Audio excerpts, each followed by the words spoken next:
Doesn't mean I don't want my horse. Yeah, I finally named my horse. Hooray! That's right. I might What, need you the named it Horse 1? I might need the scarecrow. Who knows? Just keep that on your back. Yeah. So, I did this, oh, we're in an encounter. Let me just plant the scarecrow here. Everyone's like, what? Even Erevan, and he understands what it does. Even him is like, what? I don't... Is that floating red arrow actually a thing? Yes, there's a floating red arrow. No, it shows that these stairs go up to a veranda of sorts in front So of where do we you. arrive? You arrive up here somewhere. Right, my horse needs to be bigger. Yeah, and you basically need to make it move. I set my horse to large size, and that's how big it is. So... The Sanatorium, when you get close, is a squat stone building.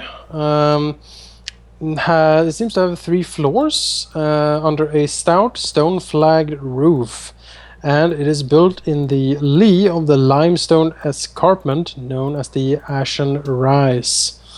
All the doors, when you approach, seems to be of stout wood, probably to keep things out and things in, you guess.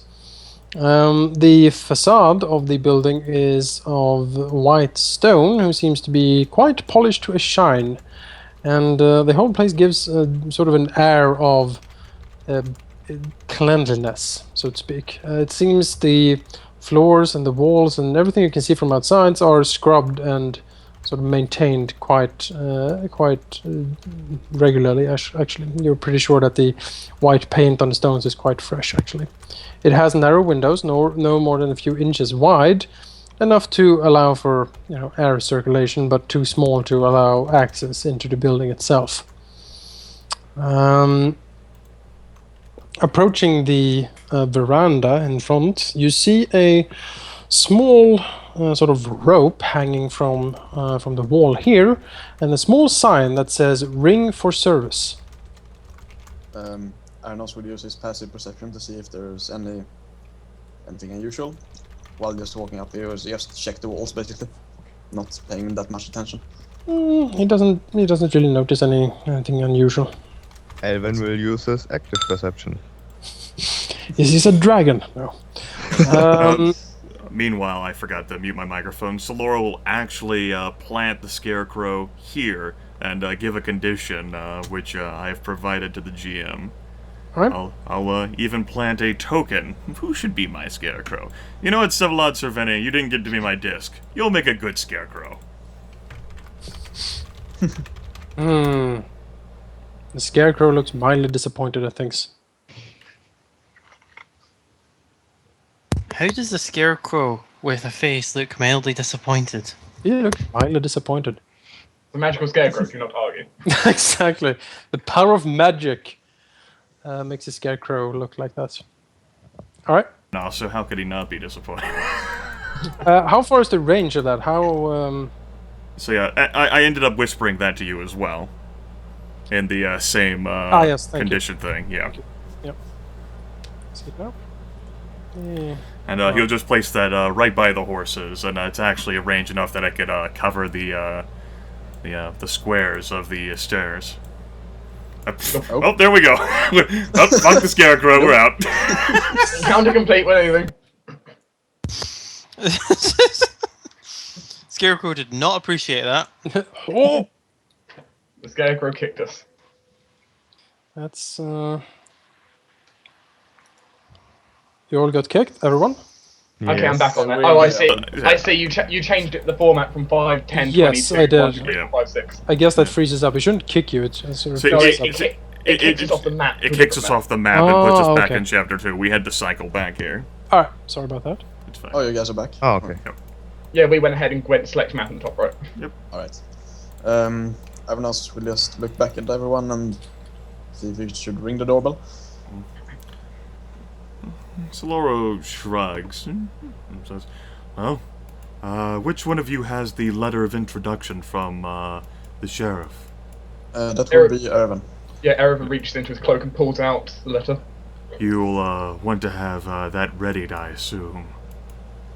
I guess. Arenoss Arenoss will stand to the side. Walk up the stairs. Look down the stairs at everyone. Walk over towards the bell. Mhm. Look This at place, that look Roldar at standing on here. Alvyn. Unlike the second floor.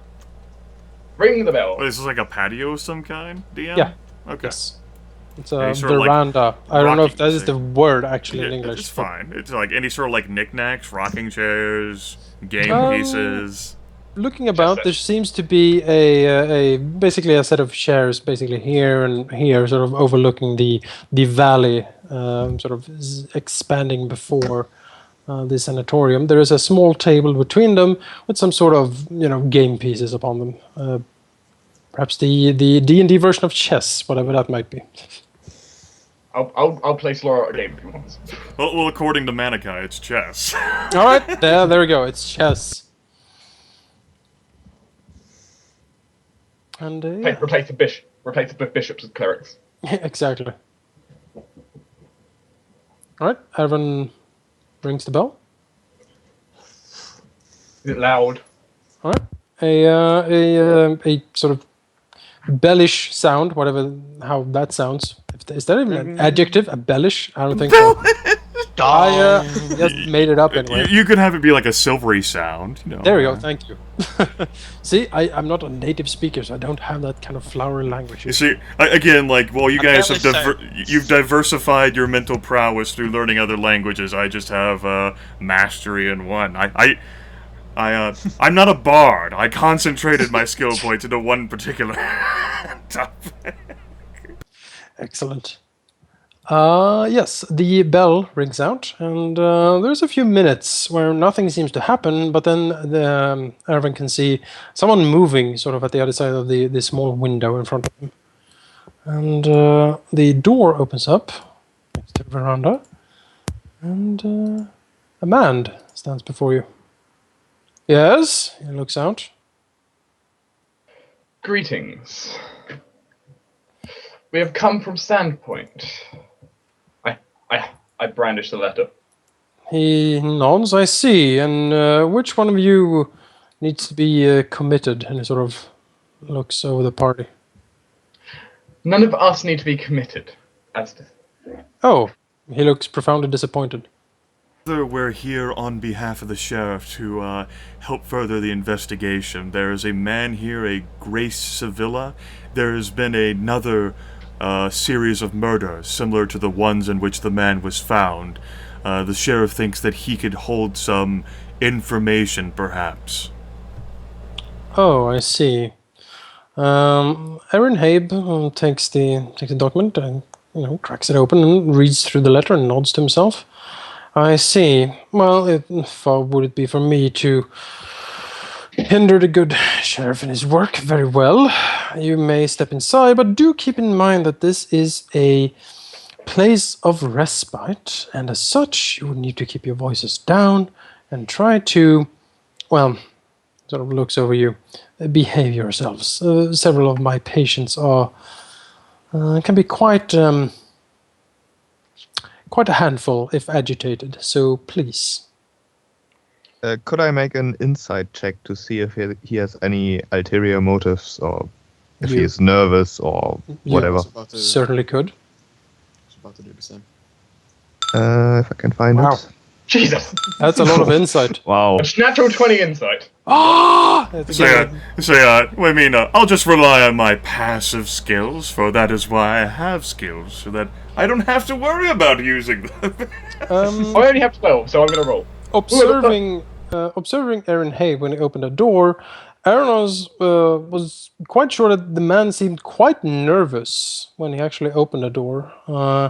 And when it was becoming clear that the party was, what the party's mission was, basically, he seems to have calmed down a bit. But he still seems to be on edge as such. Well, And, Jonas alive with a hammer on his back. and quite guarded, as it were. Right. Arenoss feels that this is somewhat natural reaction to what he saw, but he will still keep an eye on him. Okay. Aaron Hay will back up to let the party inside the building. Erevan will slowly enter. A small reception area greets Erevan when he enters. It's basically a small table and a couple of chairs. At this door, there is a plaque that reads office, and down here it's a plaque that says common room. Habe sort of nods and says, "Very well. It seems that you want to speak to Mr. Grace Sevilla." It shouldn't take very long. I should hope not. The man is not well, to say the least. We understand, so we do not want to disturb him for very long. He looks about. What exactly do you want to ask him, if I may inquire? For any information that he may have anything that he might have seen or witnessed, or perhaps his dealings with individuals we suspect was involved with the rather grotesque and gruesome mutilations. He seems to nod. Yes, of course, yes.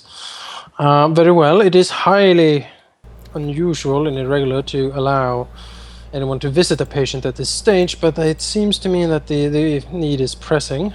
So, are you perhaps familiar with the... And Saloro is going off on a sort of like, just like a curious thing. The hexahedron rune, a six-pointed star? The man seems confused and sort of furrows his brow a bit and shakes his head. No, I'm afraid not. Is rather grotesque and really crude and utterly reviling. Whoever made the carvings was clearly an amateur and unproficient in all means, but this sort of hexadragonical rune of some sort is apparently used in some sort of nefarious foul rite, and it was found on the mutilated remains as well as the bodies. There were further murders in Sandpoint Sawmill, and so we've come here in the hopes of more information about this six-pointed star. He seems to furrow his brow again. I see. Well, the patient seems to... he is rambling a lot, or have been for the past couple of days. He has not said anything about a six-pointed star. He has mentioned a seven-pointed star, but I am unsure what it means. He shrugs. Anyway, it seems it would be best if we actually try to fetch the patient then. I should again warn you, he's a bit unstable, and it might take a little while to to gather him up and get him down into the common room, but yes, he sort of walks over to the door of the common room, and you see him pick up a collection of keys and start opening a door. And by the way, Saloro, your passive insight is enough to sense basically what Arenoss also sensed. But the man seems to be a bit on edge. So, was he just outright confused by Saloro mentioning like a six-pointed star and how crude and amateurish it seemed? Yes, his confusion seemed to be genuine to Saloro. Can Arenoss do an Arcana check to see if there's anything magical about him, or if he has any medical items on him? Well, I guess you could. It seems you'd have to. It'd take an entire minute in which to complete its magic thing, and he'd have to be within 10 squares of you. It might not be difficult if like you're just standing there and he's standing still. Yeah. And you wouldn't have to look directly at him, but while we're in the process of moving, I have to be able to see him though, right? You don't know. Just if you want to pinpoint the magic stuff that he has, or whatever is relating to him, whether it's magic phenomenon, or rituals, or items, if you want to pinpoint it, you have to be able to see him. But even if he's behind a wall, behind a door, below you, or above you, if he's within 10 squares of you, and you roll well enough, you'll be able to detect that there's something magical over there. Within 10 squares, you said? Yeah. For us, it's within 10 squares. It's 5 plus our level. Yeah, then Arenoss will stand here for a minute and do that. Okay. You roll a 1. As Habe enters the common room, he sort of raises his voice a bit. Gothus, we have some visitors for Grace Sevilla. would you be so kind as to wake your brother and prepare the patient for an interview down here? And do be careful with him, won't you? As you know, he's quite beside himself. He sort of smiles at the tiefling that seems to be in the middle of cooking something at the stove. At the voice of this, the tiefling sort of blinks a bit and casts a glance to Aaron, and then again a more wide-eyed look at the rest of the party as they enter. Means he's three of us, so. Yeah. Well, you're impressive enough as you are. But he might not even see Alvyn, because Alvyn's like small. And he's like behind the two tall-ish characters. He notices the huge crossbow. It's much larger than he is. And he sort of makes a sneer, it's like, but Dr. Habe, we just put him in his cell. It was quite hard as it was. Really? Do we really need to bring him out again? And the Iron Habe nods. Yes, I'm afraid so, Gorthus, I'm afraid so. And the good sheriff requires our help, and these people are here to try to find something out, I believe. So, yes, please be so kind and go and fetch your brother and bring the patient down here. Gorthus sighs and puts down his kitchen utensils he was using to cook something, and basically walks over here, opens this door, and disappears inside, closing it behind him.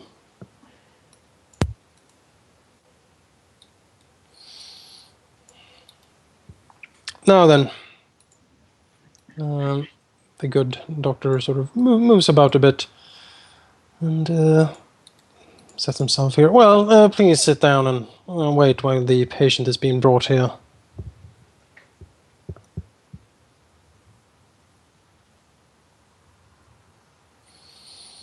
So, these murders, quite gruesome, I take it. Very. Some of the worst I've seen. No doubt the product of a quite deranged mind, no doubt. Arenoss will pull out his pipe and give him a questioning look. He looks at the pipe and shakes his head. No, not in here, I'm afraid. We try to keep a soothing atmosphere in here for the patients. You are free, of course, to smoke outside on the veranda. I see. And Arenoss will put away his pipe.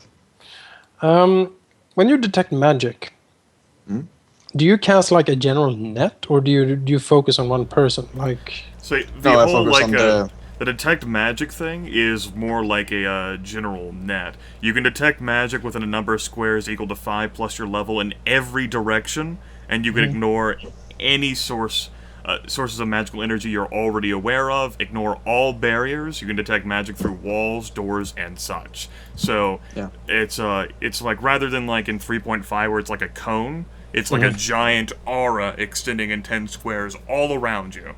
Yeah, it would be like that, for example. All right. Yeah. All right. Great. But he rolled a 12. We identified nothing. You think you need to roll a DC 20 plus 1/2 the level of something. He didn't reach the 20 part, let alone the plus 1/2 level bit. Right, so he wouldn't detect any magic at all, right? Or would he? He'd know about the items he already knows about that are magical, but he doesn't sense the auras of anything new. Okay. But knows the scarecrows outside. Very well then.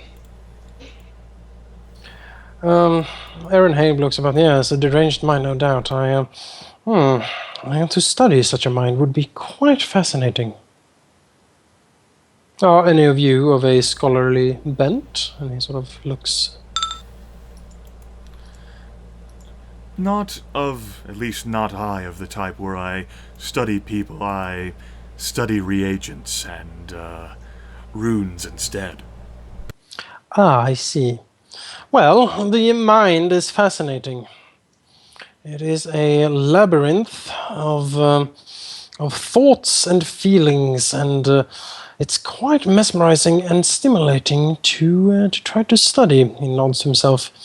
I must say I am quite unique in my field, I must say.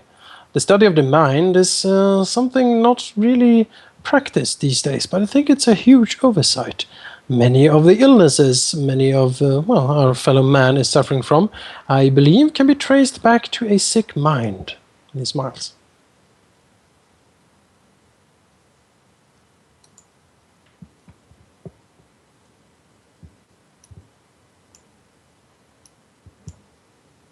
Erevan actually looks a little bit, very slightly, like, interested in this.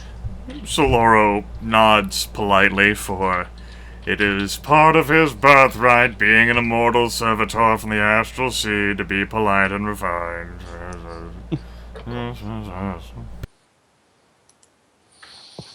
He seems to think. So, yes.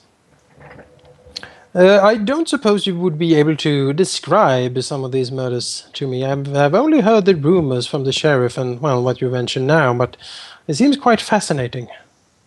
Extremely gruesome. I would say. Yes. But in what way? If you wish me to go into details, well, I shall. But warning, it is very gruesome.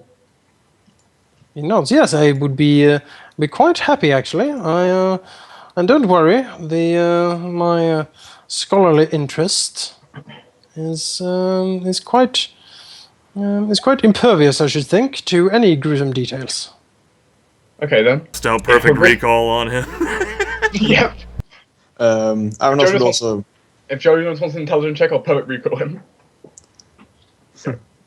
Perfectly recalling that gruesome scene, I remember. In horrific detail. Arenoss will also check on him if he has any items a doctor shouldn't be carrying. Well. No, he doesn't. He looks behind him at the wall. I can't see anything. No, there's nothing. See, Arenoss might just say maybe he doesn't know what a doctor should and shouldn't be carrying. Yeah, he doesn't know how a sanatorium is managed. Exactly. You don't really know. Like he is wearing like robes and his sort of headpiece, whatever that is, like the turban he's wearing. And he seems to have, inside of his pockets, he has keys for once, but he's not really carrying any instruments or anything like that obvious on him. No, I think it's more if he was carrying like a bastard sword or something like that. It's like, yes, I use this thought. to examine the patients. It's quite effective. Yeah. I keep hitting them in the face, and then they tell me all their secrets. Just Jonas, do you want any check or Just something obvious like that. A perfect recall would indeed bring forth awesome details. Would you like me to actually roll for that, or would you say I'm horrifically, what's the minimum you can get with a perfect recall? 13. Yeah, that is enough to give a quite. It only happened today. It shouldn't be that hard to remember. A quite Not being detailed. distracted or threatened, so you just be able to take 10 on it. Yes, that's 23. Habe listens intently at this and nods. Yeah, quite interesting. Yes, we have a few patients here at the sanatorium that, for a better word, are at some point quite unstable. Actually, he nods, and it would be interesting to get a hold of whoever this individual is that is, perpetuating these murders. And yes, the study of the mind, he nods to himself. He seems to sort of drift inwards in thinking. Such a find. What a thesis I could write. How many patients do you have here at the sanatorium?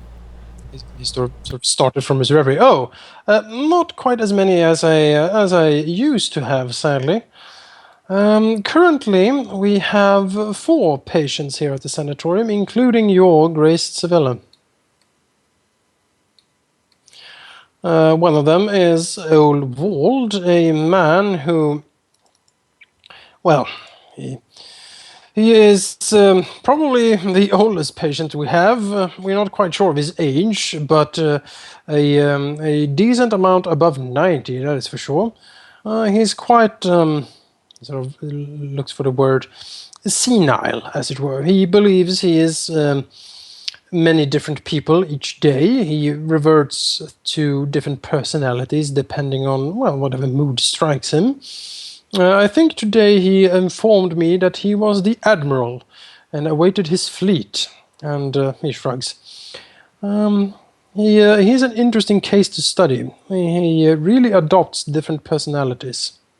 His stance, his posture, his way of speaking, everything changes when he thinks he is someone else. We also have Blind Sedge, and a farmer who lost his family to a goblin attack several years ago. The attack cost him his eyesight and his sanity. We believe that he saw his family be gruesomely murdered and eaten by the goblins, and this drove him to tear out his eyes in desperation. And he is quite calm usually, but if something rile him up, well, he can scream for quite some time. He smiles to himself. There was a quite interesting to observe sort of exchange between Blind Sedge and Old Wald when the personalities of the two clashed, as it were. He smiles. Then we have Pidgeot Turtleson, a poor man, who is suffering from what I do believe is a form of lycanthropy. He usually is quite normal, but at certain times, I'm not quite sure exactly what the triggers are, he reverts into his lycanthropy form, that of a rat. And then he becomes quite murderous and, quite homicidal, to say the least, threatening to kill anything and anyone getting close. He is locked up in one of the secure cells, of course. And he smiles. How do you secure some of those more dangerous patients? Well, sturdy walls and sturdy doors. The sanatorium is built sort of like a small keep, if you will. The different doors are all locked at different times, and even if a patient would escape from his cell, he would have very little places to go. The windows are too small to squeeze through, and the locked doors would quickly sort of trap him in a corridor or in a room. This place wasn't to help people, it almost seemed almost more like a prison. He sort of quirks his eye. No, you completely misunderstand. My utmost intent is to help these people, but those I have currently are those very difficult cases that take some quite a lot of work to go anywhere with. The people I have helped are, of course, no longer here. Their minds no longer clouded by the dementia or hysteria that plague them. And he smiles. Who pays for these patients? Well, and he sighs. That is, of course, the sad part. Many of these families have very little money to give, and as such, the financing of this place can be quite tough at times. But for the moment, I have secured an investor, and for the time being, there is no reason to fret. The sanatorium will have ample monetary supplies for the time being. Right. I will do an inside check on this. Okay. Well then. When you broach the subject of finance, you notice that Aaron Habe becomes increasingly nervous, actually. Sort of a trickle of sweat sort of breaks out and sort of trickles down one side of his cheek, and he quickly sort of and casually wipes it off. Arenoss will then say, who would invest in an establishment such as this? What would be the gains of investing in this place? Oh, Aaron Habe laughs. Well, you see, some people with wealth want to give back to the community, as it were, to help the people of the hinterlands and Sandpoint live a better and healthy life. In my experience, a philanthropist, as it were. In my experience, people with money want to keep their money for themselves. He nods. Well, that is certainly the most common theme among the wealthy. But if one generous shows up, you shouldn't really deny such an opportunity. Unless you have someone alternative motives to doing so. Aaronhave's gaze sort of flickers around and settles on Arenoss. What do you mean? Well, I don't know. People can have very different motives, and you never know. They can, Arenoss, but again, there are some out there who are just generous enough to donate. Though donating in an establishment like this is, even for philanthropists, quite rare. A rich person who donates money just usually doesn't do it out of kindness, in my experience. Well, often it's to raise their their reputation. Yes, that would be.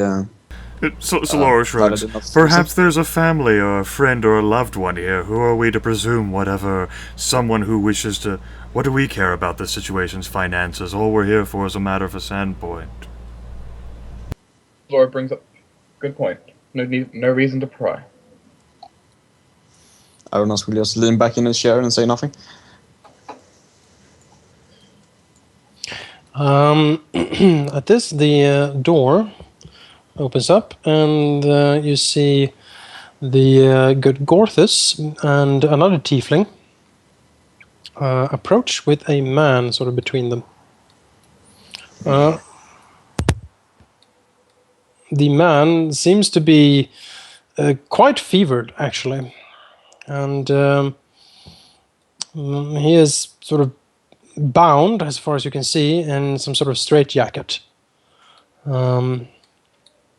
And at a time, sort of when they walk towards you, it goes quite slowly because the man sort of throws around in his jacket, trying basically to break free or do something. And he's mumbling to himself, like he's throwing his head back and forth. His eyes seem to flicker all over the place, and a lot of beading pearls of sweat sort of basically just erupts all over his forehead and just drizzles down all over his face. He looks quite unwell, actually. And the two tieflings sort of struggle to bring him close.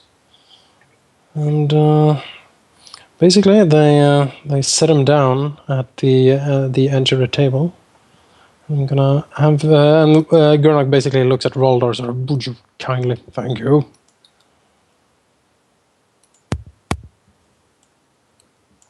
How many people can we squeeze in a small space? Indeed. Arenoss will sort of look at the man with a calming gaze and basically try to calm him down and say, "It's all right, it's fine, I'm not gonna hurt you," and try to calm him down. He seems to have trouble breathing, and his sort of eyes flicker about. As I said, he looks quite sick. Like he looks like his skin is almost gangrenous, and the hair is wild and unkempt, and the eyes are milky white. Could I do some kind of check to try to calm him down? You don't even know if your voice actually reached him. My attempt to heal check to see if I know anything about what's going on with him. You could. Yeah, with all of my medical training, which I've had over my 200-year lifespan. Well, I will do a diplomacy check anyway. Sure. Erevan is quite sure that this man, like from the symptoms he has, and from the labored breathing and sort of fevered outlook and the sort of the cast of his skin and all that, you are pretty sure that this man is close to dying. How close am I suspecting? You would suspect within a few days, maybe.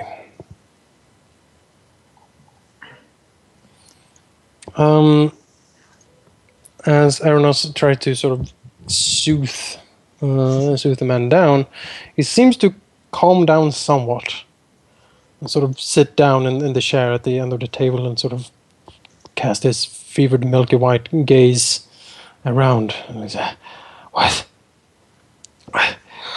Was I so many teeth. All the teeth. There's too many of them. It's too many of them. And the razors. Calm down. How they We have time. how they cut in, and the blood. He's coming. He is coming. The skin saw man is coming. I saw him. Yes, I saw him.